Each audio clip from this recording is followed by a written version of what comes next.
Good evening and welcome to Live with Breathe America. My name is Patrick Wickard. I will be your host. Tonight I am being joined by Villain from the Villain Report and the Black Conservative Preacher. We are going to be discussing all things Portland and especially this Proud Boys event that is coming up. And we're gonna dig into this and see what they've heard on the ground, considering this is kind of their home turf, and hopefully come to an understanding with what they know and what we know, and see what we're walking into tomorrow on Saturday when we head back to Portland. So I don't want to waste any time. I want to get right into it. So I'm going to go ahead and bring them on now. You guys have met him before. Everybody say hello to Villain. And my new friend here, the Black Conservative Preacher. Welcome to Live with Breathe America. How you guys doing tonight? Doing great. Doing all right. A little heavy about the current events and current affairs. Yeah, jumping right into it. That's right. Hey, no time like the present, man. No time like the present. Let's just jump right into it. So, what are your thoughts? We'll start with you, Villain. What are your thoughts on this event that's coming up tonight, or on Saturday? Excuse me. I think that there's great potential for it to be something very negative. I think there's great potential for a lot of people to get hurt. There are a lot of prominent people in Portland, lawyers, politicians, and just people with a lot of voice in Portland that are using dangerous rhetoric and calling the mixed race group of men that are known as the Proud Boys, calling them white supremacists and white nationalists, even though they're not an entirely white group. The rhetoric is off the charts here.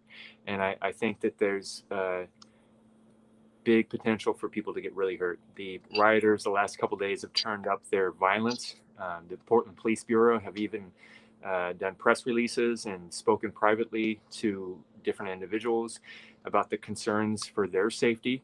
The officers are worried that pretty soon one of them is going to get or maybe many of them are going to get hurt very bad.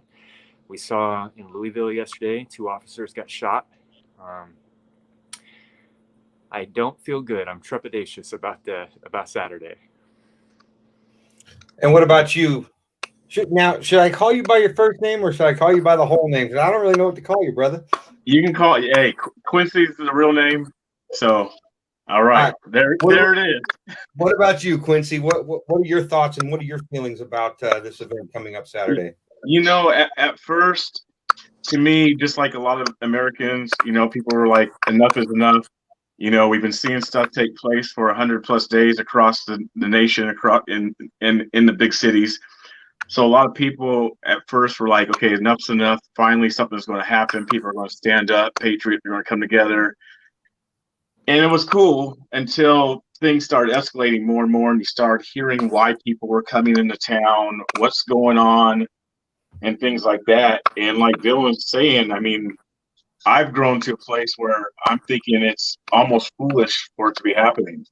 It's very dangerous. It went from originally being in downtown Portland to now at a park just, 6 miles, 7 miles north of downtown Portland, which is still in Portland, Oregon, still in Multnomah County. And we know the history of conservatives, Proud Boys. They're the ones that get arrested. We're the ones that get arrested, especially in a liberal city like Portland, Oregon. So that's one factor. On 2, the mentality going into this thing is, I think people are wanting it. They're wanting bad stuff to happen, especially the individuals who are showing up. So it has a real high threat of being very dangerous. Yeah, I don't know much about the Proud Boy organization. I've heard it said that they're a white supremacist group. I've heard it said that they're not. I've heard all sides of it. I don't have any interactions with them, so I'm not really in a position to judge who they are in any way, shape, or form. But regarding that, Patrick, I will say that plenty of the Proud Boys have been into my home before. So my wife is mixed. My children are, they're black, they look more darker than me. So if they were really a white supremacist group, I don't think they'd be wanting to come into my home. Now, with that said, that don't Well, with mean that said, we you need to might. make sure that everybody knows that the black conservative street preacher, he's actually a white black supremacist. Yes, I'm a Nazi. But with that said, that don't mean that there's, I mean, just like with anything, there can be some bad apples that don't make a whole group or whole organization bad or hateful or white supremacist. Well, I think a lot of times what we end up doing as people, we look at the leadership of an organization, and we tend to make generalizations about all the people in it, right? And that's true of any number of situations, correct? But I tend to be the kind of person that wants to see people for people, individually. I think that's just a much better way of dealing with these kind of things. Generalizations, I feel, are a problem, for the most part, anyways. With so many consecutive days of both violent protest and, like riots and looting and all those kind of things in Portland, as well as the constant protests that have happened down there. I mean, what are we at? Like 120 something days now? Something like that. So with so many people already geared up for this, and the last time I was in Portland, I watched people show up with shields, riot gear, gas masks, the whole 9 yards. They were showing up down at the courthouse, like ready to go. And that night, nothing happened. But do you think those same groups are going to show up at this Proud Boy event as like a counter protest to their protest? How do you see this happening? There's one of the less active accounts on Twitter for Antifa that claims that they're going to do their own event at Peninsula Park. Peninsula Park is 2.8 miles away from Delta Park. It's right by the highway.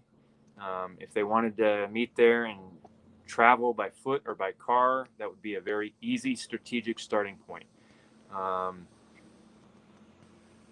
think I mentioned earlier some of the more prominent people in Portland. There's at least a couple lawyers that are organizing stopping the highways and stopping the access to Delta Park. I would be very, very skeptical of thinking that Antifa isn't going to show up to this.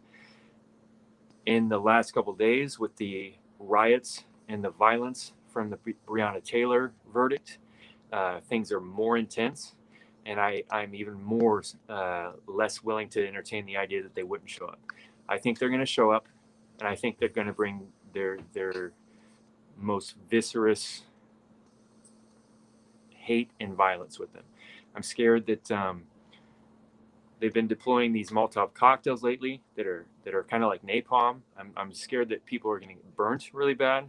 I'm also scared that there might be a bomb or somebody opening fire with a gun on the crowd.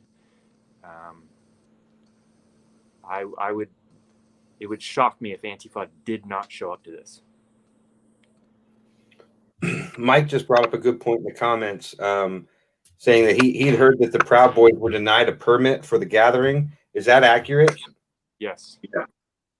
Yeah. The official story is because COVID, and we can't have big gatherings right now. But that's not really an issue because that was expected. What would be an issue if the city tried to enforce that. If the city tried to shut down the gathering, it would be an extreme hypocrisy because they haven't shut down any of the riots.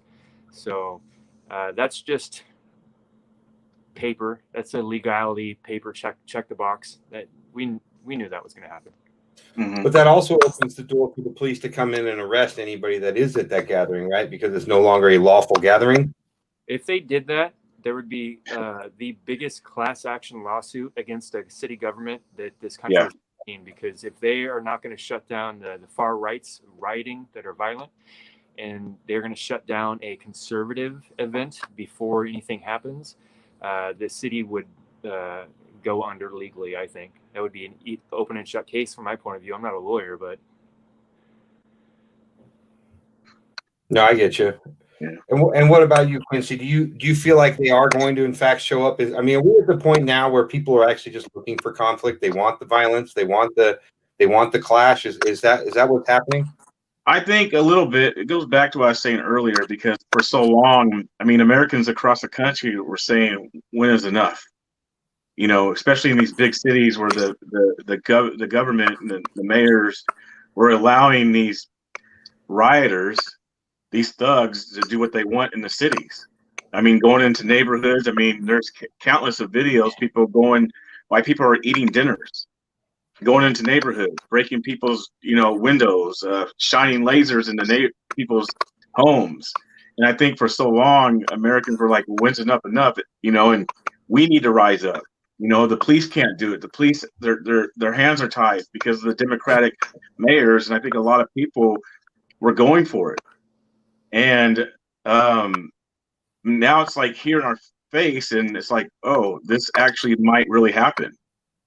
And I think people are like, maybe we really don't want it to happen like we did, especially on this magnitude, this level where it's at. Like Dylan said, Peninsula Park is 3 blocks away from Interstate 5.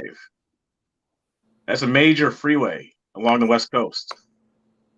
You take Interstate 5 north for 2.8 miles, there's the exit that goes right into Delta Park.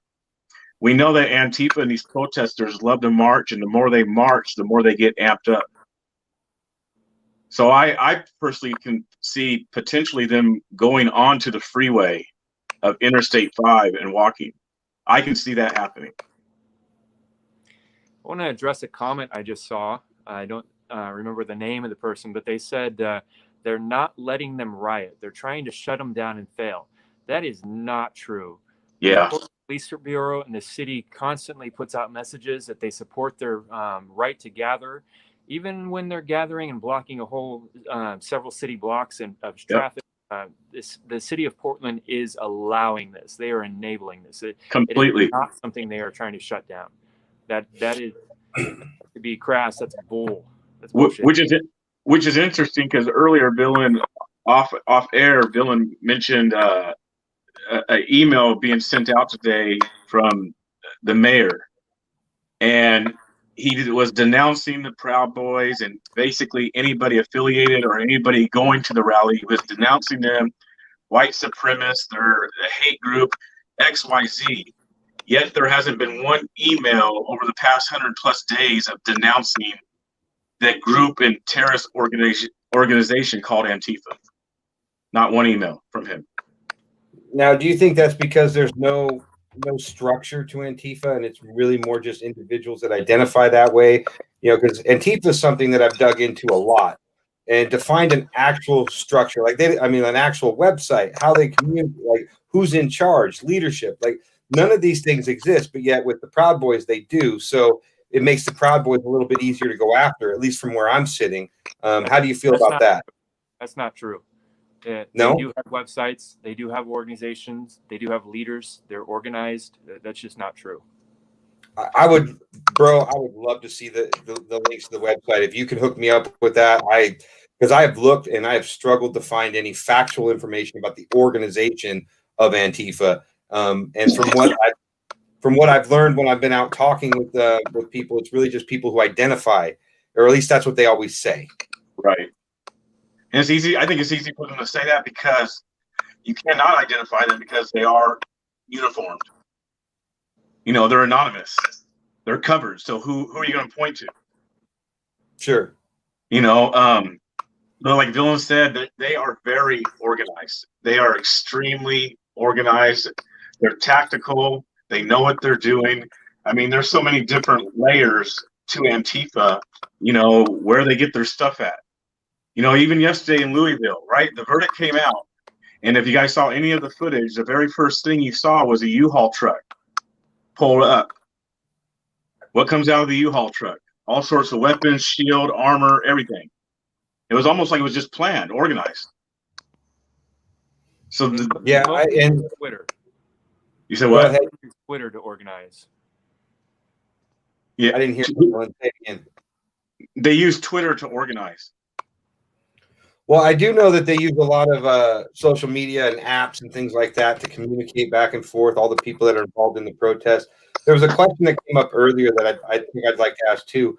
What do you guys define as a protest versus what do you define as a riot? Where is that line in the sand for you guys? And the reason I ask is this. The right to gather and to protest is a constitutionally protected right. And we all have that, no matter what side of the argument we lie on. But rioting and looting, that just makes you a criminal and you should be arrested and dealt with. So where's that line for you? So for I'll me, go. Oh, go ahead, Quincy. so for me, I would say obeying is a tricky question because when this stuff first started, there were a lot of peaceful marches and protesters. Even at that time, I was against it because in my mind, I'm like, okay, well, they're disrupting traffic, they're blocking roads, but a lot of those people were not doing any damage. Yeah, they were disrupting traffic. They were, marching. I mean, at one point, even up here in Portland, Damian Lillard of the Portland Trailblazers marched in one of the marches. They marched, they went back to their destination. Okay, so it disrupted traffic for a little bit. But then you see a whole, graveyard crew or swing shift crew come into place, and then they start the riots at night. And so the reason why I'm torn on it with the whole peaceful protesting or the marches, because at the same time, if we go back to the civil rights era, Martin Luther King, that's what they did. They marched. They didn't destroy stuff. They didn't vandalize nothing. They just marched. And I'm sure it disrupted traffic at the time. Sure. And he was doing it for a greater purpose. So, for me, I'm like, okay, maybe the marching, I can step back and say, okay, they're marching, they're disrupting traffic, it's inconvenient, but they're not doing what's happening at night. They're not breaking windows, they're not assaulting people, they're not throwing things at police officers, so, but still at the same time, then I'm like, okay, well, a peaceful protest would probably be a law-abiding citizen, obeying the laws, getting the permits that are needed. If they want to block the streets, if they want to march, get the permits to do it. Sure. So it's kind of tricky, a little gray area in regards to that. And what about you, Dylan? What are your thoughts on the difference and when that difference actually takes place? And Quincy, for the record, I agree with you. It is sticky at times, but and this might help. Maybe I'll clarify my position, and that is, as long as it stays peaceful, it's a peaceful assembly. The moment that it turns violent, then now we've transitioned into people, criminal activities and things like that, and now it's a very different thing. And violence means even telling someone of the opposite, platform or party or whatever that you can't be there, and we're going to chase you out because you can't be here. You've already crossed the line at that point as well, in my opinion. Well, if you're gonna, we all have the same rights, right? So if your rights supersede somebody else's right to be somewhere, then that's not really how the Constitution is designed to work. Now, is it? Right. So, anyways, Dylan, go ahead. Your thoughts. So, I have a bunch of thoughts on that. One is that there's a big focus on language today and what the purpose is and how language works. Sure. Sometimes I think we get too caught up in a definition of a word and we're not really listening to what the other person is trying to express. So we think of the word riot, and we're definitely not having the definition of riots compared to the LA riots or the Watts riots, where many, many people were losing their lives.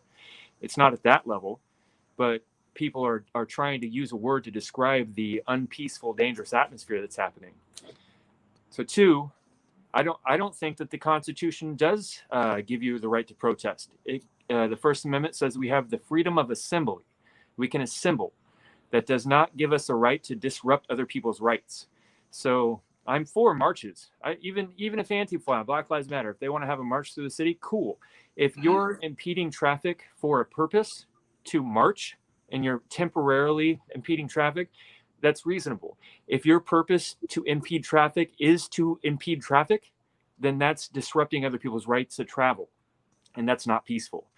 As Quincy said, if they are occupying a city park or a certain area, can people with opposing views go in there and be safe? Can I walk in there and just say who I am and video it and be safe? If not, it's a ruse that it's being called peaceful. So I'm for people's right to protest. Why don't they allow that same right to other people? Why?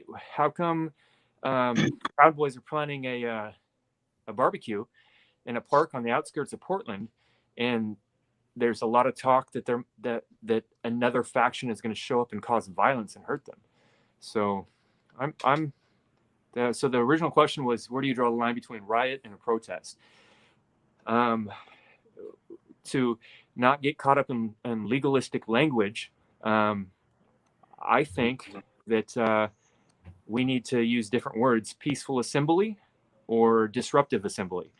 And that is much easier to draw the line there. Are you assembling in peace? Or are you assembling for the purpose of disrupting something? That's a really interesting take, man. That's a really interesting take. I think when it comes to, I mean, if we're going to go right off the words of the Constitution, it does say peacefully assemble. That is exactly what it says. It says we have the right to peacefully assemble. It does not say the word protest, but maybe that's a language barrier from 1700s till now, but I do like what you're, I mean, like I said, that's a really interesting point, and that's one I'm probably going to think about more and more. And maybe you're right. Maybe the language does need to be changed. I just know that for me, the moment that it's violent, that's the hard line for me. Right. Because protest in general is civil disobedience in general, right? It's all about getting your voices heard when you feel like something is wrong. So if a group of people, regardless of what it is that they're protesting, feel like they need their voices to be heard, and they decide to meet wherever they decide to meet, whatever they try to do, if they're there, having this protest, trying to get their voices heard, trying to, acting out in an act of civil disobedience, I believe that is what the Constitution means by peacefully assemble. And is that going to does that have the potential to disrupt other people's travel and things like that? Yeah, absolutely it does. But at the same time, the moment that it turns violent, now that's a problem. And like when I was in Portland last, what the protester I was interviewing with down there made the point that one person throws a frozen water bottle or something at the police and the whole crowd gets tear gassed. Well, at that point you're guilty by association, and that's just kind of how it works, and they feel like that's unfair, but I don't think the cops are going to go in there and single out every single person that acts out when they've got a crowd of people in front of them and they're outnumbered. That's just not how they do it, so yeah, that's interesting. Hey, they haven't singled out me or Dylan when we've gone down there. We've experienced the tear gas, and we're completely innocent. So they haven't singled us out. We still get it. I have another idea of on that peaceful versus disruptive protest kind of thing. You look at Gandhi and his civil disobedience against the British Empire. And one of the things that they were having a hard time with was the British Empire was controlling their salt supply, and they were making the citizens of India purchase the salt by monopoly from the British Empire, and it was expensive, and they were kind of abusing the citizens through that process. Sure. So one way they could have dealt with that is they could have went to the salt warehouse and bombed it and attacked the workers at the salt warehouse and disrupted the production of that. They didn't do that. They walked to the sea, to the salt shores, and collected salt by hand, and they disrupted the control of their needed food preservation tool. They disrupted the control of that, and they did it peacefully. They walked to the sea, and they even got to the point where armed guards blocked their path, and they would, several of them at a time, walk up to the armed guards and just let them beat them, get dragged away, and then another volley would walk up and let them beat them, and just peacefully disobeyed the government. But So I'm for civil disobedience, even extreme civil disobedience when it's justified. Let's say hypothetically there was a cop that we knew, not pondered on or suspected, but a cop that we knew did an atrocity and was not being held accountable to it. Hypothetically, and I want to make sure that I'm not calling for violence at all. I want peace. But hypothetically, I think it might be in some situations justified for an attack on that officer. But when we see them attacking the class of officers, many of which have never trampled on someone's rights, never hurt somebody unjustified, when it's an entire class of people that are getting attacked, I don't support that at all. I think that's just an excuse to let your rage out on another human being, because the human condition is struggle, and you're taking it out on other people rather than just suffering it. Quincy, what are your thoughts on that? It's kind of a crazy thing to say. Well, what part exactly, Patrick? So, if I understand Villain correctly, you're talking about places where civil disobedience is good. In certain situations, you fully support it, and others you don't, right? So, yeah. And you put out a couple of pretty extreme examples on one where it's supported and one where it's not. So is that how you agree with that? I guess is what I'm saying. Do you feel like there is a line where civil disobedience becomes an illegal act, or is civil disobedience civil disobedience? Ew. Quincy? I mean, it's nobody a tough said one. I ask easy questions. It's a tough one. I guess to me, it's like, I guess, where is the line? Because I know Bill and we've gone back and forth with this for a couple months. Like, where's that line at? So I understand what he's saying, and I do even agree, but I guess it goes back to either when is it time or when is it enough? When is it actually time for that civil disobedience to happen? Because a lot of people on the left, BLM and the anarchists and everybody, that's what they're using as their excuse for what they're doing. They're saying for them it's time because their voices have not been heard throughout all the years that they've been using their voice. And so this is their result now, because nobody has listened to their voice. They have to take it up a notch to get people's attention. Whether that's right or wrong, that's what they are thinking. So for us as Americans who are against that movement or against the way of what they're doing, what will that line in the sand actually be for Americans as a whole? That would be that would be a righteous civil disobedience instead of just mayhem and destroying stuff. That's an interesting question. You know what? I guess you don't ask easy questions either. So I guess I'm going to have to go back to something very, very very simple for me anyways. And this is how I like to break things down. First of all, those people that started this by using their voice and been speaking out, the peaceful marches from the 60s with Martin Luther King Jr. and all of those things, those were acts of civil disobedience, correct? And I think those are situations where we look back on and we say, you know what, those were good, even though they weren't supported at the time by a large number of people in this country. I think we look back on history now and we say, you know what, I'm glad that happened. But to the people now who have been fighting for change in other areas and other aspects by going to town hall meetings and speaking out and all that kind of stuff, and I've heard the same arguments that you made about, or the same discussion pieces about, they're tired of their voice not being heard, and so that's why it's escalated to this point. My initial thought on that is, I didn't see this many people at the town hall meetings. You know, I didn't see this many people demanding change.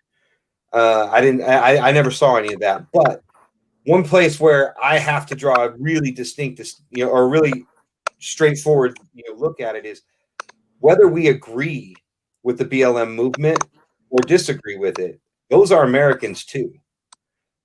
And they have a right to their civil disobedience. They have those same constitutional rights that we have. And now, I, for one, I'm not a big fan of the Black Lives Matter Corporation, but I 100% support the people that are there for the cause of Black Lives Matter. And a lot of those, I remember early on when we started seeing a lot of protests starting to happen all over the country. A lot of those were peaceful, and then we would see instigators inside these protests, and we would see peaceful protesters try and shut down the instigators. And I was like, man, that's really crazy. I didn't, and I started seeing very distinctly there are two different sides of this, even inside that what looks like one group. And you guys have been out in these protests in Portland a lot. So I guarantee you guys have seen it too. You see the groups that are there actually with the cause in mind. And you see the groups that are there looking for their opportunity to escalate things. Would you agree with that? I would, and that's what I brought up earlier when I saw Damian Lillard march with one of the groups. I mean, they must have had anywhere from 5,000 to 10,000 people marching across the Morrison Bridge, and Damian Lillard of the Portland Trailblazers was leading the march up front on the front line. They marched across, went down into downtown Portland, and they marched back. And they took a knee on the bridge and proceeded, and they left downtown. But in the midst of that, that's where they also started to gather in more of that graveyard anarchist rider, and you can see the two groups at that point kind of split, where the peaceful protesters, the marchers, they went one way, and then other people went back into downtown. Yeah, a couple months ago when the protests first started going off in Portland, there used to be a situation to where if somebody started getting rowdy, all somebody had to do, just one person just had to shout out peaceful protest, and then a dozen people would shout that out, and then a couple dozen people would shout that out, and it would quash the violence and the unrest, and it that doesn't happen anymore. Right. If you try something like that now, they come up and I think, what do they say? They say don't police others. Protest. Yeah, you don't get to tell people how to protest. Yeah. Right. Yeah. But I got to witness what happens when somebody does that their own self, and they get escorted out very aggressively. Yeah. You were saying a second ago about how you think that Black Lives Matter have the right to civil disobedience too. Sure. I think people all have the same rights, but when we get to talking about civil disobedience, that's where we have abandoned the law, and we don't have a right to civil disobedience. You're going against the law when you're disobeying the government. So I would challenge you on that. Really have a right to be civilly disobedient. I think the Constitution speaks pretty clearly to the fact that if the people of this country no longer feel the government represents us, that we have a right and an obligation to change it. And that is where I think our right for civil disobedience comes from. And right. also the, for the cause itself, separate the organization, the corporation, Black Lives Matter, from this discussion. And let's just talk about the cause. Police reform, the end of, there's a whole bunch of causes there. Those are causes that if they feel like they have been unjustly treated, then they absolutely have a right to protest, peacefully gather, assemble, and do what needs to be done in order to bring light to those issues. The problem is, and this is a conversation I was having just yesterday and earlier today, in fact, with one of the guys on my team, is it's such a gray area now. The lines are being blurred. And now what we're seeing everybody beginning to take sides.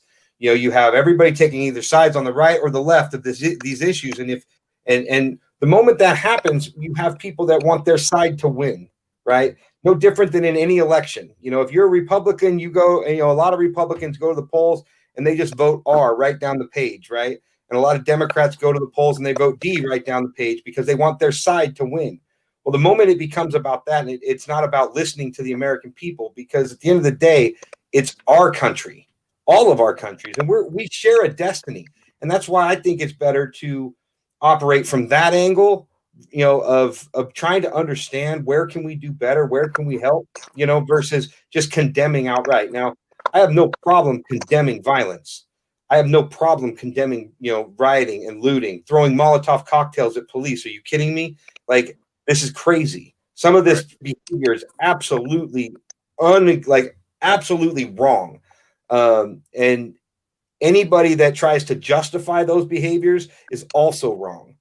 But also with that though, Patrick, you also got to think in mind, if we go back to May when this stuff first started, Sure. It started with the very first night of going all out loco. I mean, there was no peaceful marching the very first night back in where George Floyd was, Wisconsin.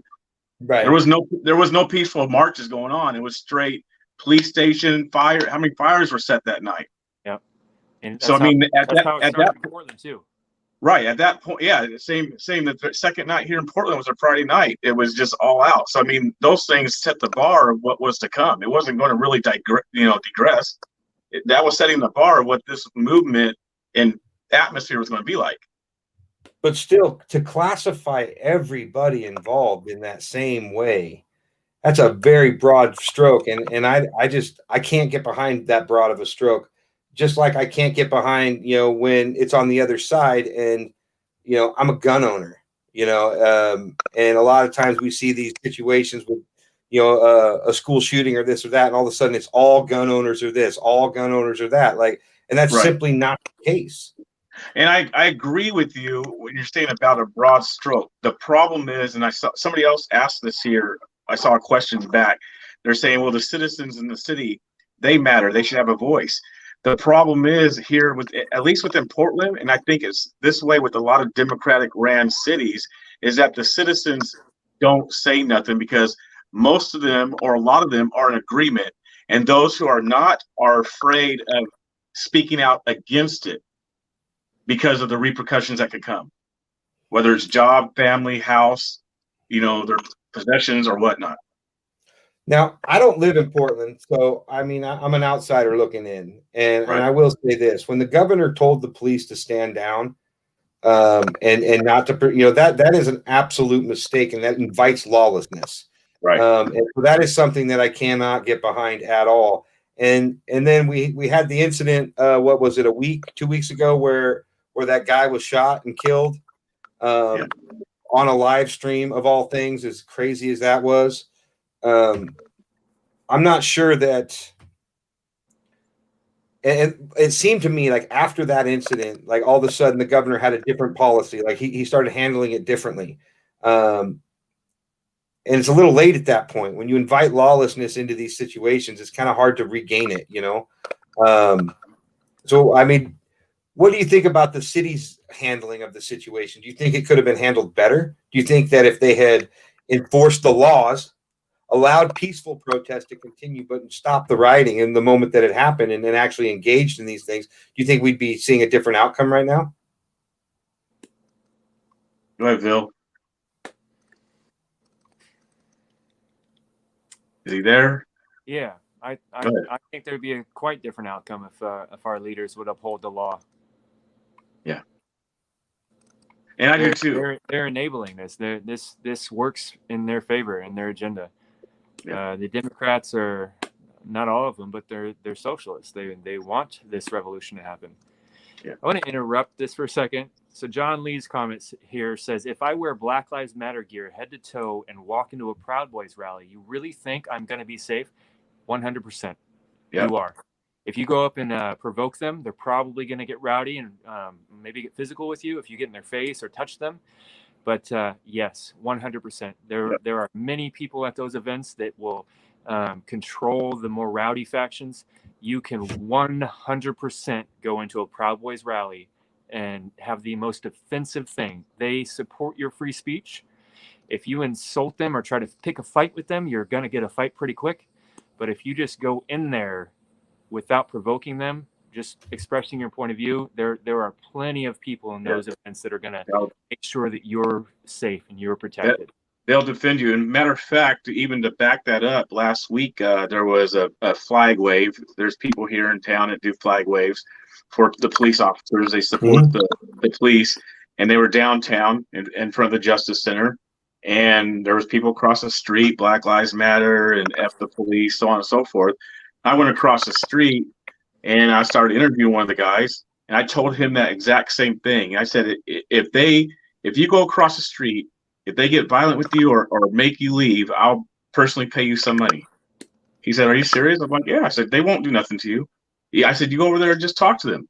Sure enough, he went over there. And matter of fact, one of the Patriots gave him $20 on their own to go get some food. So that what Villain says is absolutely true. We've seen that happen over and over. We've even seen people picking fights, and while there is an occasional fight due to that, there are many people in those events that'll make sure that people are protected. Yep. All right, so that brings me to an interesting question, being that myself is heading that direction tomorrow.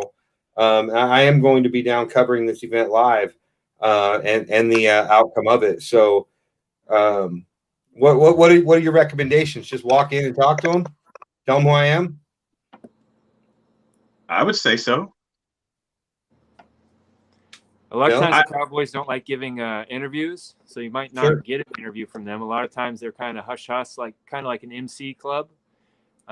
They won't answer questions, but if they like you, they might talk to you a little bit. It depends. It's hard to get interviews with them sometimes. As far as, unless there's something secret about your platform that I don't know about, I don't know why they would have something. No, this whole platform exists for this purpose and this person. This is to bring people together. This is about Americans first, all Americans. And there's a lot of things that divide us in this country right now, and we have to find a way to come together, because I think that division is being used against us. And that is my personal belief. And I am tired of seeing, I can't look at people and just see enemies everywhere, because if you listen to the mainstream media, then me and Quincy should hate each other, because I'm a redneck from Idaho and I'm white, and you're a colored man from Portland, the big city, right? Like, we shouldn't be friends, Right.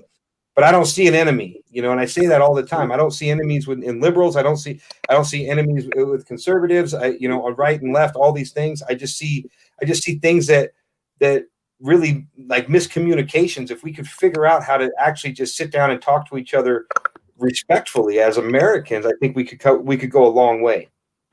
That's why this platform exists. That, and a lot of people are struggling, and I wanted to offer my help to encourage people to be a little bit better. That's really what it's all about, man.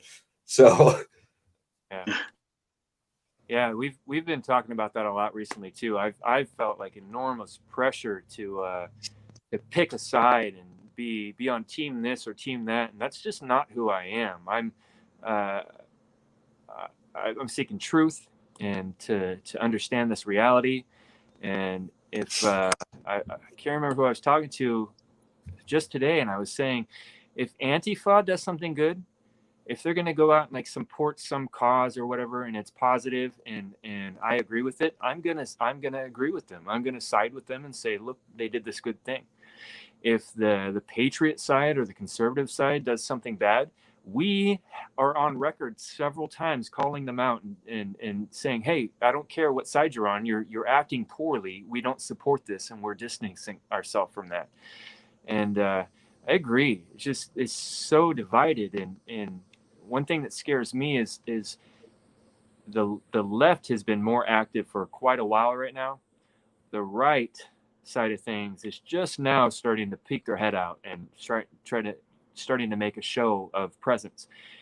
And we have commented a lot about how we see the same kind of behavior in a lot of the right groups sometimes, that we see in the rioters. Groupthink, quick to judge the other side, intolerance, and a temper and quick speed to violence. So I agree. We got to stop picking sides and just well, I tell you what, I see it here all the time. Oh wait, I saw. I thought you were finished, man. Go ahead. No, I was finished. Oh, I was just saying. I see it all the time. I mean, Breathe America is unique in the sense that, there's not very many places where you will find liberals and conservatives, Republicans and Democrats working daily to have conversations and try to understand each other better. And you know what? A lot of times we don't get it right, but a lot of times we do. And it's quite amazing that it's even possible, because if you were to listen to the mainstream media, you would think that this is impossible, but it happens all the time, and we're doing it every single day. Uh, but picking sides is, I get what you mean, man. Like, I get a lot, like, as my group grows and this platform grows, sometimes we're more conservative. We'll get it, and then we'll swing back the other way, and we'll have more liberal voices coming through. And, every time it happens, the other side is calling for help, and the other, and back and forth and back and forth. But ultimately, what we keep going back to is you and I and all of us are Americans. That's it. Kimberly brought up a point in a comment that I saw scroll by a second ago, divide and conquer. It's the oldest game in the book, and we fall for it so easily. And I don't want to be a part of that anymore. There is truth on both sides. That's the truth. There's good and evil, and there's right and there's wrong on both sides. Whether you're Republican, whether you're Democrat, like, we can sit down and have conversations, and I can show you where Democrats did great things, and I can show you where they did horrible things. I can show you where Republicans did great things, and I can show you where they did horrible things. And ultimately, that's the truth. It's just the truth that not very many people want to see. Are you very political, Quincy? What's that?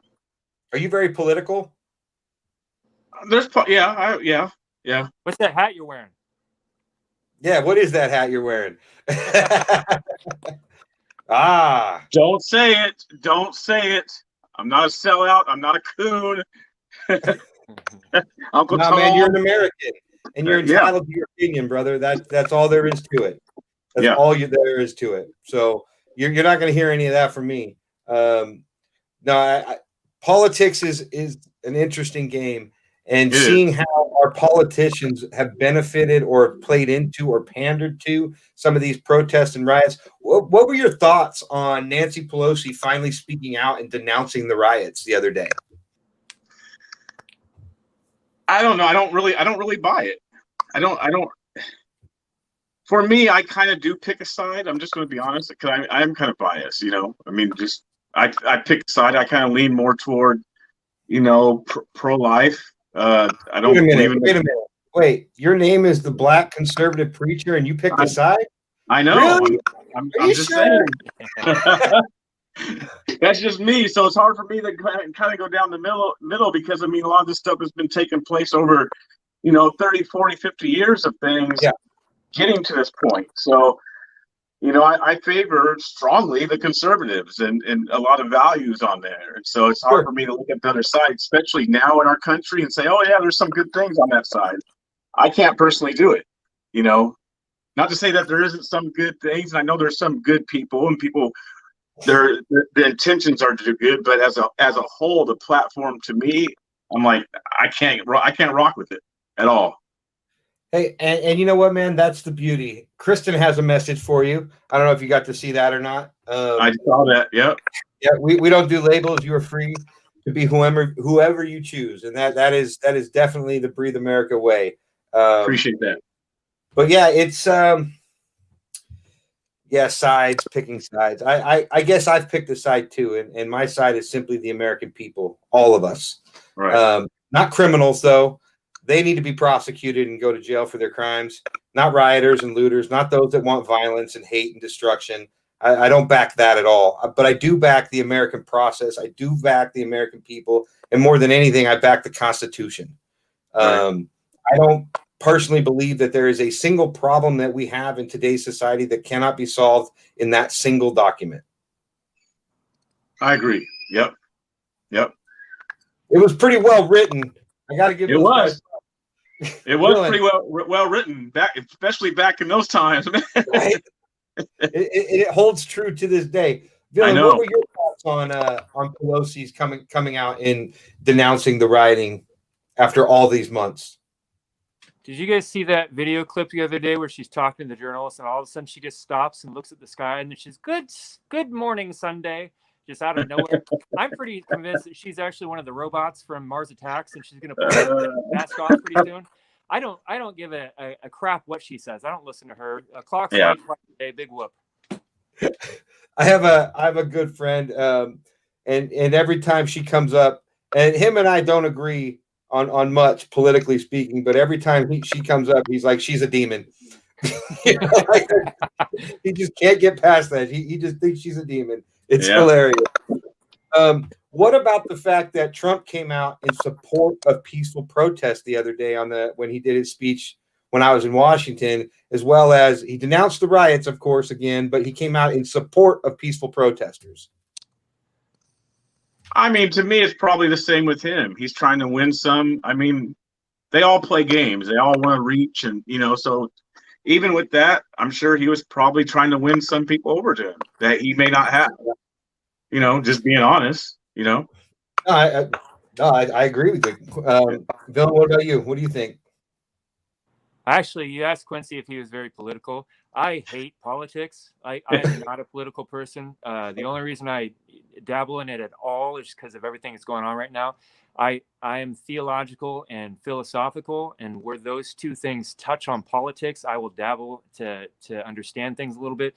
But I wasn't aware that Trump said that. I don't follow politicians. I don't like them. I think that I do support Trump as a president. I think he's doing some good things, but I'm not on Team Trump. I'm not a Republican. I don't like politics. I detest politics. It's a hard thing to like, man. Like, because it's so divisive. Yeah. It's so. And it has such an effect on our day-to-day life that it makes it very, very difficult to know where and how to, and there's so many levels to it. I don't know. I've been paying attention to politics way too long because it's something I found interesting when I was young. And the more I learn, the more confused I get. I mean, that's really what politics are. I have a question. What are you guys' thoughts on when Trump held that Bible up awkwardly in front of that church? I thought that was strange. I didn't like it. I don't follow him enough, but I don't think that he's like a practicing Christian. Is he? That seemed very weird to me, and that's the kind of politics stuff I don't like. It's just like the most awkward photo op ever. And well, let me ask you this: how does that picture get put out? How does the photographer not see the Bible's upside down? Right. Yeah, that picture was intentionally put out. That particular picture, that still picture, was put out because I'm sure maybe someone told me the Bible's upside down, turn it around. Maybe they didn't. They could have. And if he did turn it around right side up, I'm sure they were still taking pictures. But that was the picture they wanted out there. If you if you were getting married and your wedding photographer took a picture and he saw that you had your eyes closed, what are they going to tell you? We got to do it again and open your eyes, right? Right. That's what photographers do, man. I don't know. I didn't like the move of him going across the street or whatever he was doing. I didn't understand it. I didn't get it. I thought it was it was stupid. It was straight stupid, in my opinion. It was a bad photo op, bad PR stunt, whatever you want to call it. I didn't appreciate it at all. Yeah, I don't know what the purpose of it was. Right. I don't know if it was just a mistake. Thank you, Mike. I appreciate that. But yeah, it's I didn't like it either. I guess it seemed like a dumb mistake and it didn't seem to serve a purpose. Right. So let's see, what else can we touch on before we wrap this up? We're about up to the hour mark and we can keep going as long as you guys want.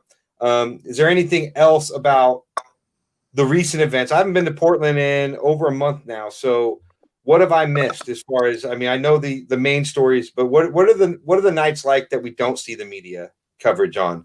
What's happening those nights? Is it calmer? Is it more peaceful? Or is it just something that's being saturated in the news to the point that people aren't covering it anymore? Well, they weren't really gathering much at all during the wildfires. The smoke here was so bad that people weren't even going outside their home very much. But a couple days ago, they started marching again with a heightened and renewed violence. But it's basically the same thing. Everybody keeps asking me and everybody that I know what we think our projections are, what we think is going to happen, and we're just in a time of uncertainty. Nobody really knows what's going to happen. But Yeah. it's been mostly same old, same old. Yeah.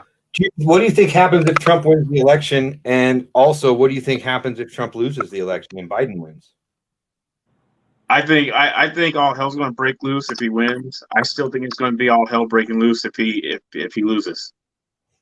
You know what? I I've been saying that forever. Yeah. I've been saying we're being set up to where it doesn't matter. It don't matter. Either outcome, it's going to be chaos when it happens. Yeah. Yep. So yeah. I've been, I don't want to be pessimistic or bring the audience down, because I like, one of my things is I try to like strike hope into the hearts of men. But, I'm kind of black-pilled. I think it's quite possible that the American empire is done, and that we're going to have some serious hard times. And I'm talking about generations of hard times ahead of us.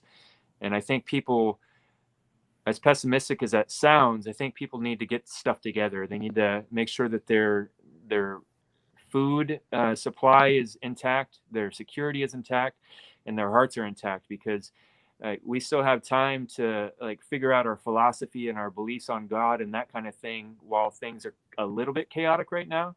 But I think if people wait to think about those heavier matters of the soul and metaphysics and transcendence until the whole world is upside down completely, it's going to be a pretty rough time for people. So I'd ask people to start reading history books and reading into religion, read the Bible, and kind of get a grounding for what's coming.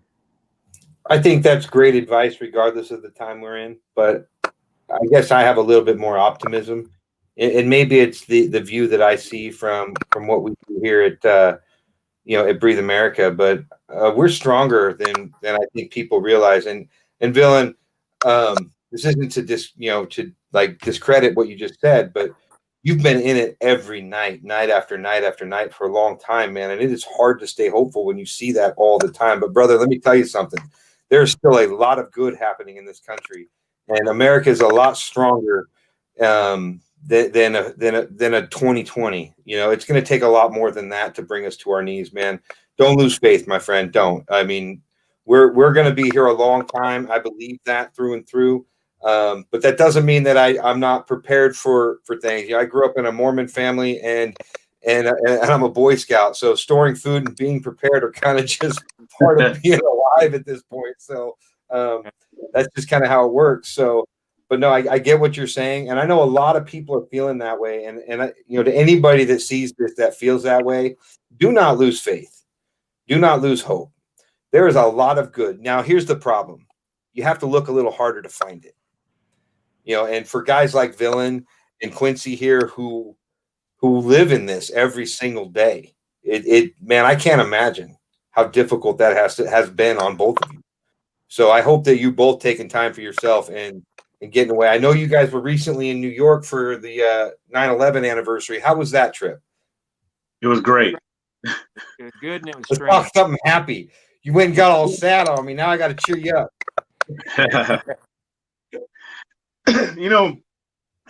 I want to go back to what Villain was saying. I take that position a lot, where Villain's at, but it's because I come from more of a biblical stance. I don't, and I think we're so far at a divide in our country that I don't see it coming back together. And the biblical stuff talks about things like this coming and being prepared. So, the division was happening long before Trump. I know people try to blame Trump, but there was a group of people that was being silent over 8 years. They didn't like what happened. They were being silent and marching forward. And there came along Trump, and the division, the divide was already there, because there's a lot of difference in moralities here within the United States that some people are for and some people are against. That alone creates a big division.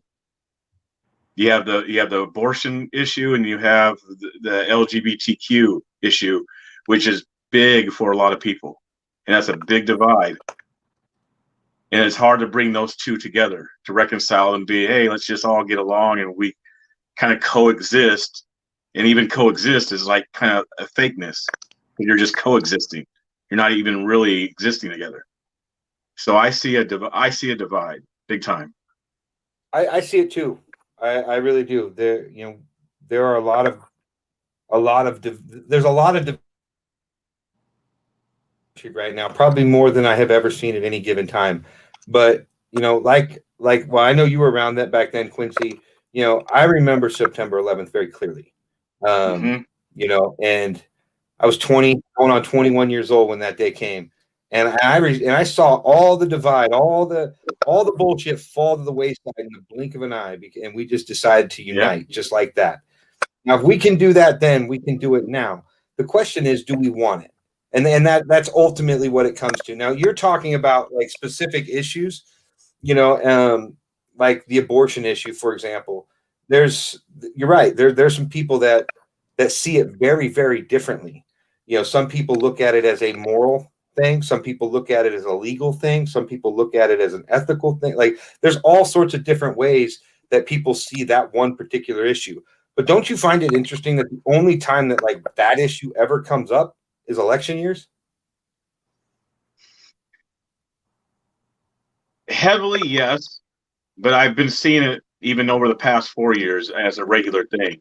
I've seen a lot of people out at abortions, whether people agree with the people out there or not. There's been a lot of people out at abortion clinics denouncing them. And it's interesting that you bring up 9/11, because I remember that time, like you said. But for me, I think like, well, what's it going to take? Because that was a big event that made the nation come together temporary. Because it didn't last long. It was great for the couple week, whatever, it went away, fizzled out. Do you remember? That was a big event. That was an attack on all Americans. Sure. So is it going to take something like that? Do you guys remember all the flags? You remember people were stealing the flags because you couldn't buy a flag anywhere? So people were getting their yard flags stolen. Oh, I remember thinking I don't know if that's patriotic or illegal. I don't know what to think about. It's like when people steal a Bible. Right. A Gideon. I mean, if you need it that bad, bro, take it, Right. That's so funny. Yeah, September 11th had that effect on us. It really did. Yeah. And Kristen, I agree with you 100%. It is never too late. There's been a couple of comments shown up about, teach love and understanding, bring people together. Unity isn't agreeing with each other. And I think that's the mistake that that a lot of people make, is they think like to be united, we all either need to become liberals or we all need to become conservatives. And that's not the case at all. We need to recognize that we are Americans. There are answers to these questions, right? There are answers to these issues that are facing us. It's just a matter of, are we willing to actually sit down and have the discussion and break down the terms and the language to where we can actually understand what each other's saying.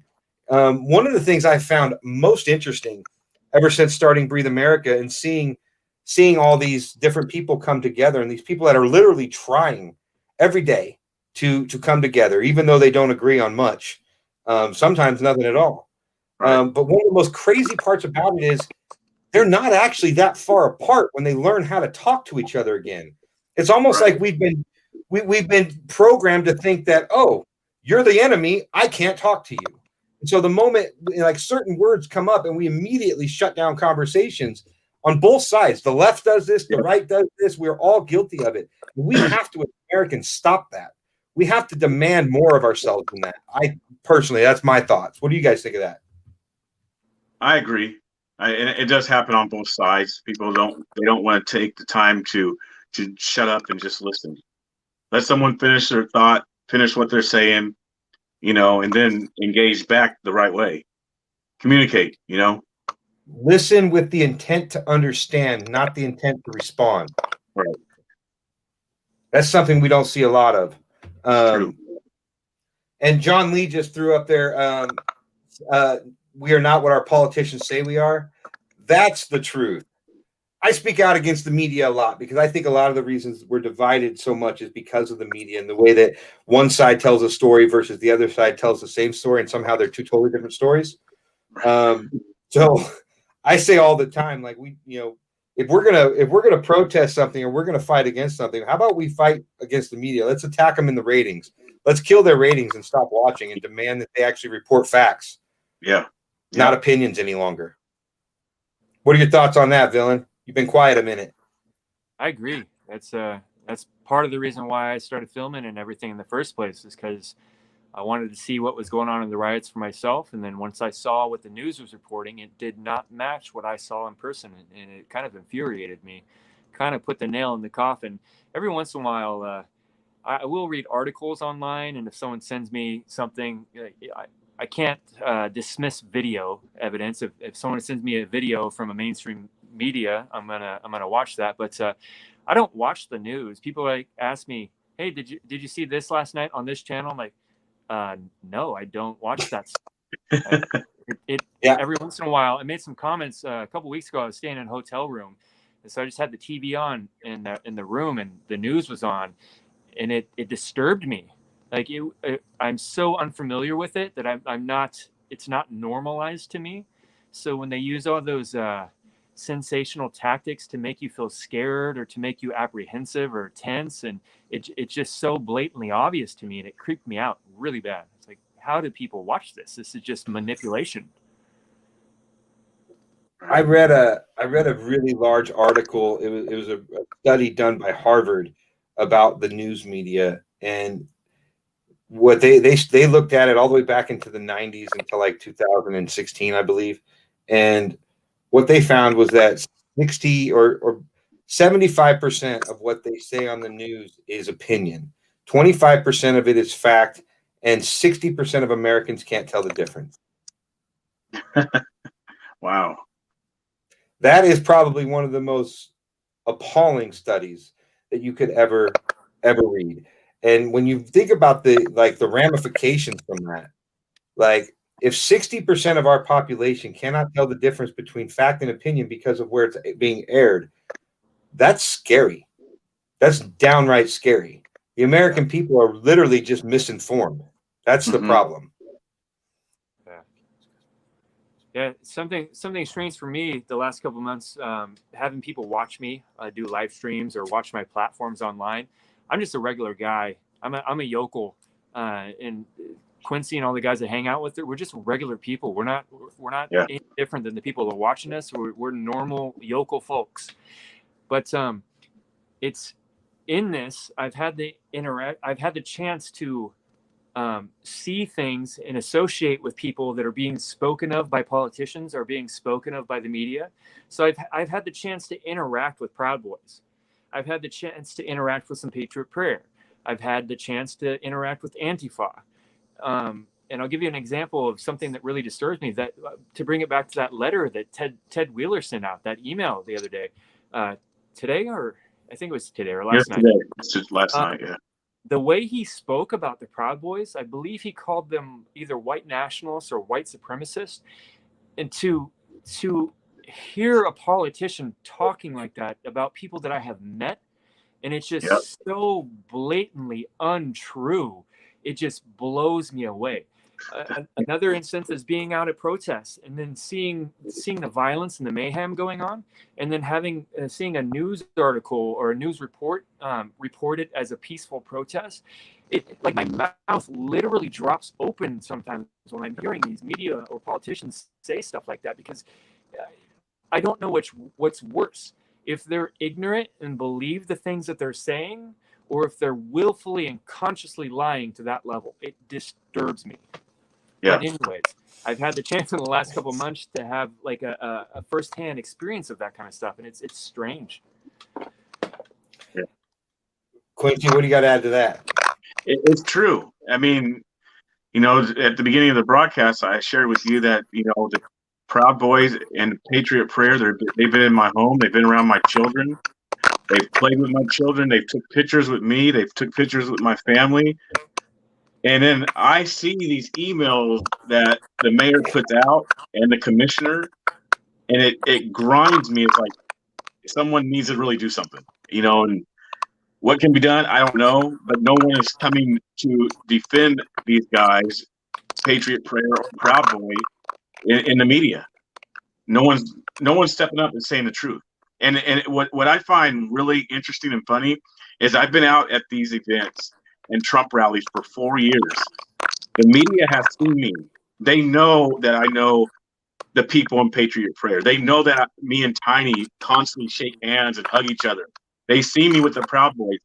Not one time has the media came up to me and interviewed me, or even hardly shown me in their footage when they're highlights of the Proud Boys. I think it boils down to whatever story they want to sell. The media, it's about being first, and it's about being sensational. But I think the part where a lot of people, where there's this misunderstanding for me is that, the media is about, we assume it's about news. We assume that it's about reporting facts, but that's actually not the case. It's about ratings.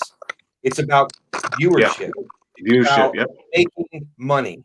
So if we stop if we stop watching it, then maybe, just maybe, we can get our media to behave the way that they're actually designed. And since it's blowing up in the comment section, I probably ought to take a moment and say, Mom, happy birthday. I love you. And I got to get that out of the way, guys. It's my mom's birthday, and everybody knows it. Happy birthday, Mom. Happy birthday, Mom. What are you doing for her, Patrick? What are you doing for her? Well, so I do a lot, Mom, and we're not going to talk about that. But I did get her hot chocolate today, which is one of her favorite things. So we'll be spending more time together later. I always like to tell her some funny stuff when her birthday, or when my birthday comes around. People always laugh about this. I'm the youngest of 7 kids, so I like to call my mom on my birthday every morning early, and I like to thank her for not practicing safe sex. And she finds it hilarious. There's no doubt that she didn't know what to do before with the 6 others. There was no way I was an accident. Right. She knew what she was doing by then. By number 7, she knew what was That's great. But no, you guys, I want to thank both of you guys for taking the time to come on here. Villain, are you going to be at the Proud Boys event this weekend? That's up in the I know you talked a little bit beforehand, but I'm going to ask you now. I'm going to put you on the spot. Are you going to be there? I don't know. I'm thinking about denouncing the event. I don't know. Well, if you are there, brother, I'll keep my eye out for you. Let me know. You've got my number, obviously. I'll hit you up when I get there tomorrow, and maybe we can get together, go grab some of those crazy good voodoo donuts, cup of coffee or something, hang out for a little bit before all that goes down. But I am going to go. We are going to stream it. We are going to see what unfolds, and I hope that the two groups stay apart, and if they do come together, they keep it peaceful. I mean, that's all we can hope for. Quincy, on the other hand, he is going to be in D.C. We just missed each other. Yes, we did. So, you're going to fly that way. Why drive that way? Exactly. But I'm going back to in DC. I'm going back to DC for the revival. Franklin Graham is putting a big thing on back there, basically letting the politicians know that conservatives and Christians still have a voice. Even though it's kind of being stomped on. They're treading on us, Patrick. They're treading on us. So that's what's going on back yeah. That's what's happening back in DC on Saturday. So I'll be back there for that. I 100% agree with that. I do not like the direction of our politics in this country. I do not like the direction of our media, but I love the American people. And I think that if the American people are properly informed, like Kennedy, they will always like Kennedy said, they will always make the right decision. And that's what, John said something about being the eyes and the ears of the people, right? Like in that comment right there. We go out, we show the truth. We show them what's really happening. And if we can show the truth to the American people, they're going to make the right decisions. Yeah. that's something that you guys do every day at great risk to yourself. And every time you go out to these events, I've watched several of your guys' things, and I appreciate what you guys do because, like you, I want to see the truth. Right. You know, that's what I want to see more than anything. I don't want to be sold a bill of goods. I don't want to be sold a bunch of crap that's not true. I don't want a story. I want facts. And sometimes the only way you can get that in today's world is just to see it for yourself. Yep. It's true. Pamela, you're welcome. All of the guys in the comments, the comments were great today. Thank you guys for participating. We are going to add both links to Villains and the Black Conservative Preachers pages, to Quincy's page, to the comment section, so you guys can follow them if you're interested in. Check these guys out. They do a lot of really great work, and they also work very hard to show us the truth in a lot of situations. And any final thoughts, Villain? I'm going to do not a thought on this, but just for my platform. Absolutely, hit it. Sometime this week, I'm going to do a pretty vulnerable stream of myself and talk about my life and what brought me to be doing these crazy events and putting myself in those harm's way, and why I have such a desire to find truth. So check out my platforms sometime next week. Might even take this off. Whoa, are you going to show your face? Can't promise. I've talked to Bill several times, and I've never even seen his face. I'll be tuning in for that. I got to see that. And you know what, bro? How we all got here, you know, our stories individually, it does matter. You know, how you got to this point where you had to go find this truth for yourself, it does matter. And I know your audience is going to love that. And if I see that happening, it'll be streamed right into Breathe America too, because I think it's important that you get that moment and your story gets heard. So I appreciate you. So I know you said you're going to put in the comments, but I'll just do it verbally here real quick. If you guys want to follow me, you can go on Facebook, Villain Report, Twitter, Villain Report, YouTube, Villain Report, and Twitch, Villain Report. You know, you picked a good name. You got all of them, didn't you? Any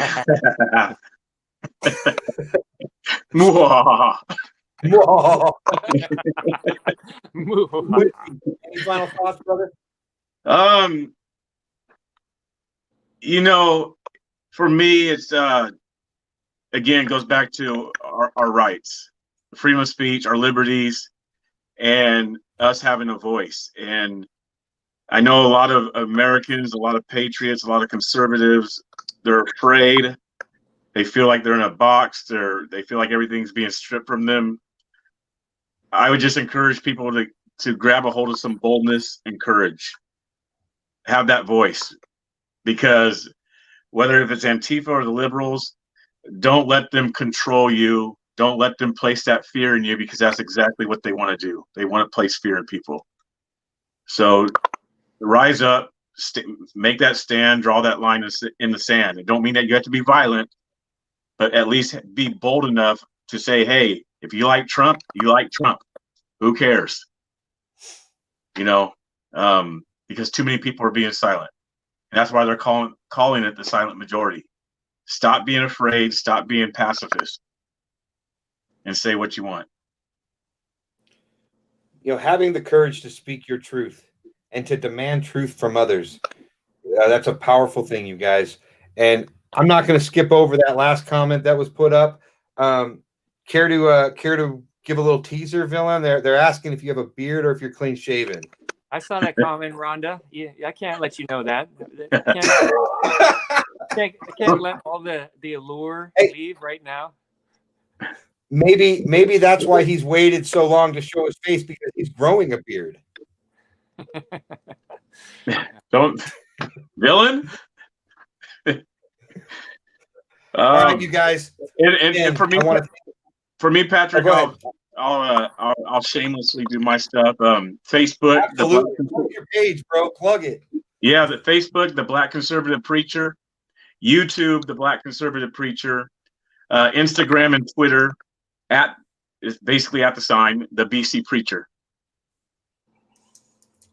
I want you both to know that I appreciate what you guys do. I think that being willing to go out and see for yourself is so important in today's world. And like Villain, having seen firsthand the discrepancy in the news from the reality of what we see when we're at an event versus what is shown in the media, it is quite disgusting.